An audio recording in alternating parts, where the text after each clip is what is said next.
escalade très meurtrière.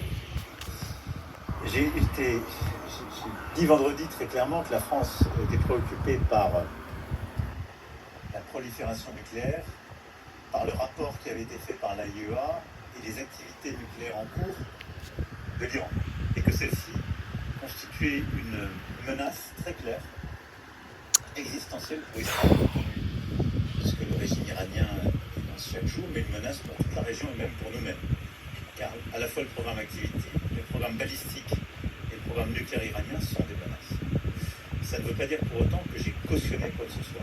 Et j'ai d'ailleurs très clairement indiqué que la France n'avait pas participé aux opérations qui ont été menées le 13 juin dernier et dans les jours qui ont suivi.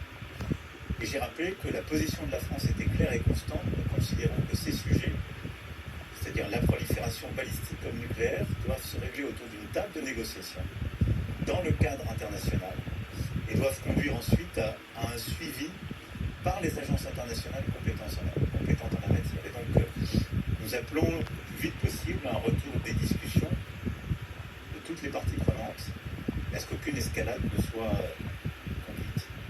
Nous n'avons participé à aucune opération défensive depuis lors, parce que nous n'avons pas été sollicités. Et j'ai pu m'exprimer et échanger avec le Premier ministre Netanyahou, le président Pezeshkian, le président iranien hier, et le président Trump, et avoir exactement les mêmes messages, c'est-à-dire appeler au plus vite à la reprise des discussions sur la question nucléaire et balistique, demander l'arrêt le plus rapide possible de toute frappe, d'où qu'elle vienne, et régler ce sujet de sécurité collective le plus rapidement possible. J'ai enfin pu redire,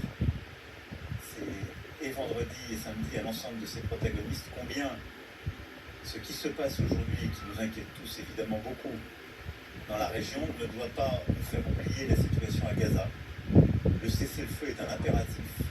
La situation humanitaire est inacceptable.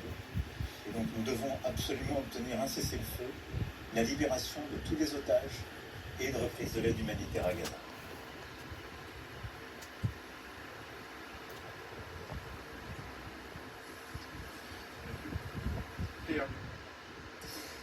Le président de la République interrogé sur un sujet très important, l'implication française